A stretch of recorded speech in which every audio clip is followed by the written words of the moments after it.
नमस्ते। आज के इस एक्सप्लेनर में हम एक ऐसी रिपोर्ट या कहें एक ऐसे हाइपोथेटिकल यानी पूरी तरह से काल्पनिक सिनेरियो को अनबॉक्स करने वाले हैं जो पश्चिम बंगाल के 2026 चुनावों को लेकर एक बहुत ही नाटकीय बदलाव का अनुमान लगाता है। तो चलिए बिना किसी देरी के इस दिलचस्प विश्लेषण की गहराई में चलते हैं। तो फटाफट देख लेते हैं कि आज हमारा फोकस किन बातों पर होगा। पहला, ममता बनर्जी का उदय। दूसरा, सरकार के सामने आई दरारें और विवाद। तीसरा, वोटर लिस्ट की बड़ी लड़ाई। चौथा, बीजेपी का 2026 का मास्टर प्लान। और आखिर में एक काल्पनिक चुनावी नतीजा। चलिए शुरू करते हैं पहले सेक्शन से, ममता बनर्जी का उदय। देखिए, इस स्रोत की ये पूरी काल्पनिक कहानी हवा में नहीं बल्कि एक बहुत ही ठोस और ऐतिहासिक सच्चाई पर टिकी है।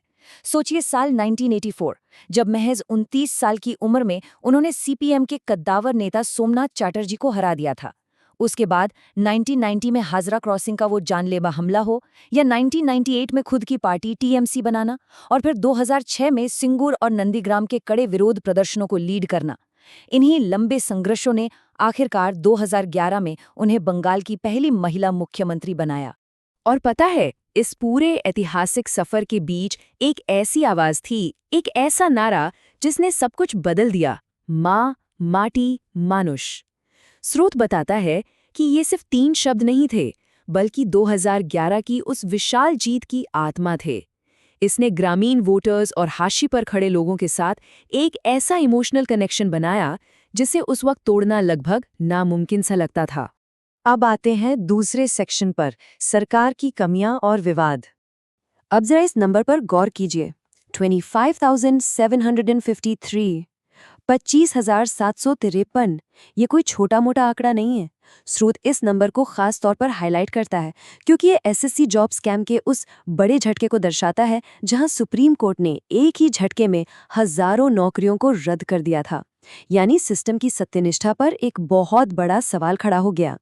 लेकिन बात सिर्फ एक घोटाले पर आकर नहीं रुकी।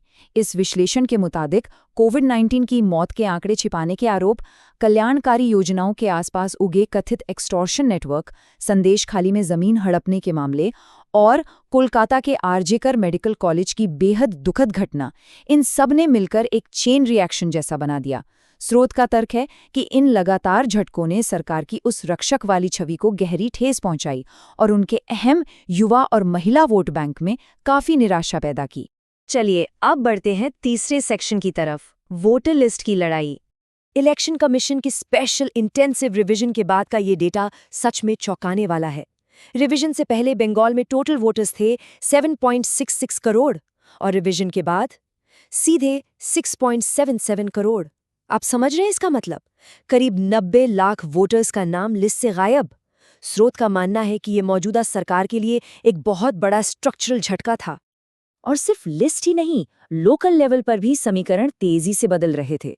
दावा ये है कि एजेपी नाम की एक नई पार्टी ने मुर्शिदाबाद और मालदा जैसे महत्वपूर्ण इलाकों में अल्पसंख्यक वोटों को बुरी तरह बांट दिया।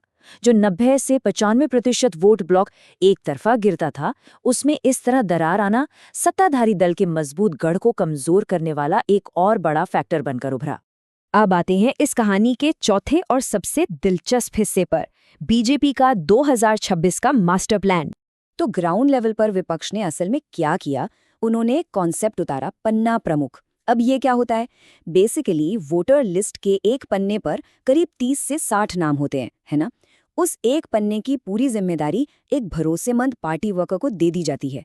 स्रोत का दावा है कि इस माइक्रो लेवल प्लानिंग ने न सिर्फ सीधा संपर्क बनाया, बल्कि मोहल्लों में जो एक पॉलिटिकल डर का माहौल होता है, उसे पूरी तरह से खत्म कर दिया। एक तरफ जहां सत्ता पक्ष अपनी स्थापित लक्ष्मी भंडार जैसी योजनाओं पर ही पूरा भरोसा कर रहा था, वहीं विपक्ष एक नया और अग्रेसिव मैनिफेस्टो ले आया, भरोसा शोपोत। इसमें सरकारी कर्मचारियों के लिए 7वां वेतन आयोग, शरणार्थियों के लिए सीए, बंद पड़ी फैक्ट्रियों को फिर से शुरू करना और महिलाओं की सुरक्षा के लिए दुर्गा स्क्वाड बनाने जैसे वादे शामिल थे। ये बिल्कुल सीधे जनता की नब्ज पकड़ने की एक कोशिश थी। तो आखिर में इन सब का क्या रिजल्ट हो सकता है? यही है हमारा आखिरी सेक्शन, एक काल्पनिक 2026 का नतीजा। 92.47%, 92.47, सच कहूं तो ये वोटर टर्नआउट रेट अपने आप में एकदम अनरियल लगता है।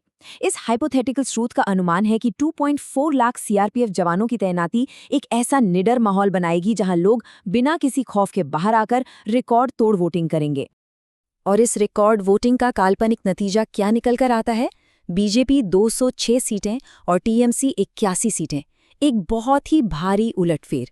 स्रोत प्रोजेक्ट करता है कि ये विपक्ष की इतनी बड़ी मेजॉरिटी होगी कि शहरी इलाके, जिन्हें हमेशा से अभेद्य किला माना जाता था, वहां भी पूरी तरह से क्लीन स्वीप हो जाएगा। लेकिन इस कहानी का क्लाइमैक्स शायद सबसे ज्यादा हैरान करने वाला है। स्रोत की आखिरी भविष्यवाणी ये है कि खुद मुख्यमंत्री अपनी सबसे सुरक्षित मानी जाने वाली भवानीपुर सीट से शुभेंदु अधिकारी के हाथों लगभग 15,105 वोटों से हार जाती हैं। ध्यान रहे, यह पूरी तरह से काल्पनिक है, लेकिन ये इस बात को दर्शाता है कि स्रोत के अनुसार एक समय का अचूक स्थानीय वर्चस्व कैसे पूरी तरह ढह सकता है।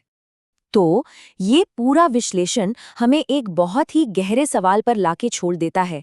क्या सच में माइक्रो लेवल की जमीनी रणनीति और डेमोग्राफी में होने वाले बदलाव क्षेत्रीय राजनीति के भविष्य को हमेशा के लिए बदल सकते हैं? ये सोचने पर मजबूर करता है कि लंबे समय तक मजबूत दिखने वाली राजनीतिक ताकतें भी आखिर कितनी नाजुक हो सकते हैं। खैर, आज के इस एक्सप्लेनर में बस इतना ही। मुझे उम्मीद है कि स्रोत सामग्री की ये विश्लेषणात्मक चर्चा आपको काफी दिलचस्प लगी होगी। जुड़े रहें और सीखते रहें।